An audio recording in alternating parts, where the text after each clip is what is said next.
بس في حتة تنويه بسيط كده عاوز الليلي أنوه الناس تنتبه للشغلة دي. يعني دي الأحداث اللي حصلت في الأسابيع الفائتة.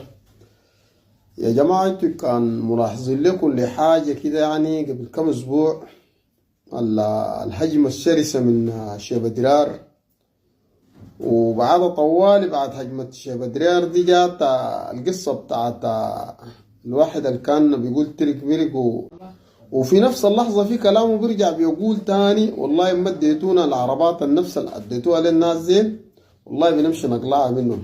يعني كلام متضارب زي ما بيقولوا، ما كلام زول، يعني انه فعلا عنده قضية وعنده حاجة دار يقوم من اجلها.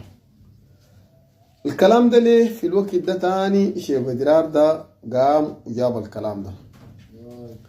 انا يا جماعة سبق وقلت الكلام ده قبل كده كتير، الناس الظاهر ما انتبهت للمقاطع بتاعتي دي. قلت لكم الكيزان دي الناس ساعات عاوزين انه يعملوا لهم حاجة بيجيبوك انت ذاتك الزول المستخدمينك ده يقول لك شتمنا، شتمنا يا زول، نبسنا عديل، نبس ابهاتنا، نبس اجدادنا، وسوي اي حاجة. ليه؟ عشان الناس بتخوض انظارهم معاك انت، يقول لك الناس دي في عز مجدهم فلان ده قام شتمون وقال وفعل وترك وما في زول ساله، والكلام غير صحيح. الدليل على ذلك شيخ درار ساعة قام يتكلم في ناس نهر النيل ديل، قال لهم انتوا قاعد تتحننوا وتسووا شنو؟ تذكروا الزمن ده عمك ساقوه لما جابوه جوا عربية قالوا ليه احتذر امام الناس كلهم وهو خايف، يعني مهدد. ده دليل بيوريك هو بيستخدموه عند الوقت المناسب فقط. معاك كويس؟ بعد تصريحات شيخ درار دي طوالي كان ملاحظين يا جماعة ناس الحركات ديل كل الأبواق والناشطين بتاعينهم معاك كويس، وفي حالة بتاعت سكوت كامل لغادات المشتركة، بيقوا ما بيتكلموا.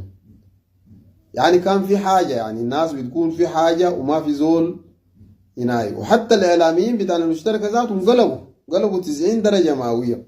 معاك كويس؟ والله الدعم السريع معاه حق يهاجمكم وما بعرف شنو. يعني في واحدين وصلوا لمرحلة أكتر من كده. كده يا جماعة مش ده بس، دي المرحلة دي جات. بعد المرحلة دي مباشرة من خلال الأسبوع الفات ده، يعني ال5 أيام الفاتت دي، كده نشوف الإعلام بتاع الفلول قاعد يقول شنو.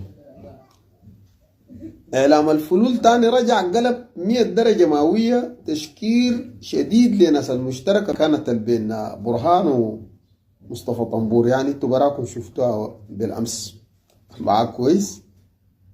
الشيء ده يا جماعة ما جديد.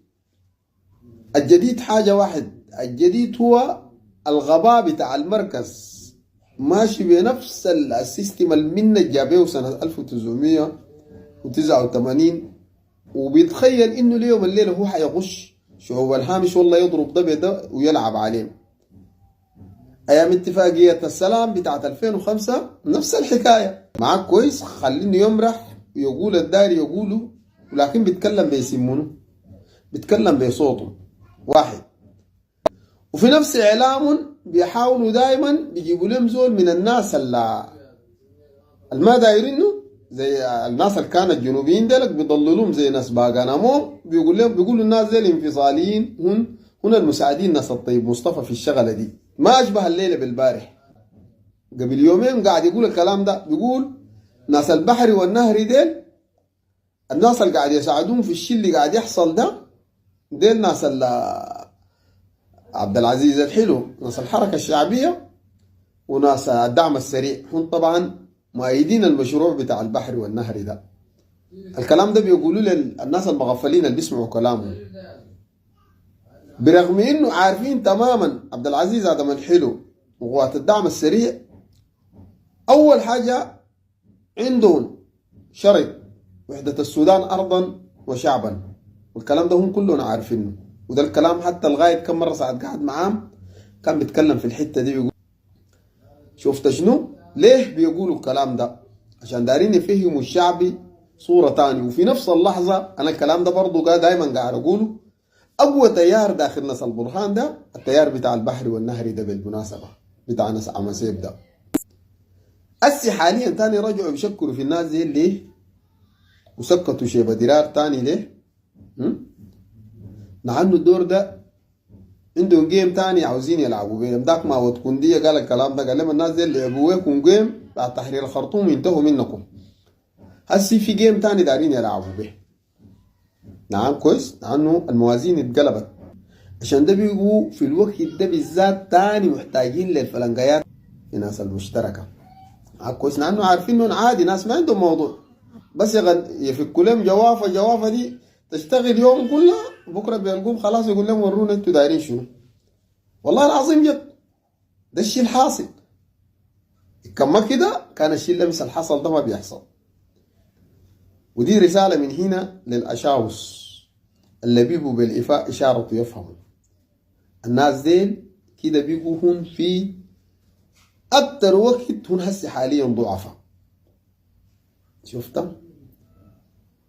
شفتها وده بالدليل في اختفاء تمجيد ناس البراء وتمجيدنا الكيكلاب نهائيا في الشهور الفاتت، وتاني جابوا ناس جوافة ديل في المشهد. معاك كويس. هكذا هي النخب أو دولة 56 تلعب بعقول أبناء الهامش وتضربهم بعضهم ببعضا، إن كان في شرق السودان أو في أي مكان آخر. لكن الشيء اللي هم ما عارفينه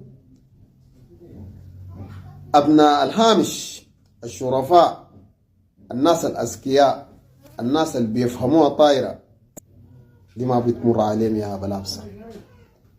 وخططكم وأموركم الاستخباراتية الفاشلة دي كلها نحن عارفينها. نحن المفروض ما نوريكم كلام زي ده، لكن عشان نحن نوريكم غباكم وبلادتكم في نجاضة بتخليك بليد. معاك كويس، عشان تعرفوا تمام انه الشعوب دي كلها وقعت، وحتى الغادة بتاعنا الهامش كله نويعوا لأموركم دي. معاك كويس، وفتنكم برامجكم اللي بتعملوا فوقه ده، ومن حقكم تلعبوا بعقول هؤلاء الفلنقايات، مع انه ديل نحن اصلا من قبيلك جنعنا منهم. الغربال شالوا زي ما شالوا هم وشال ناس كردفان كلهم جوكم هناك، لكن نحن الناس اللي قاعدين هنا في اغاليمنا ديل الذهب الصافي. شفت شنو؟ معاك كويس. واثنين بس، اما نصر واما شهاده، حريه سلام وعداله، والثوره خيار الشعب، والى الامام.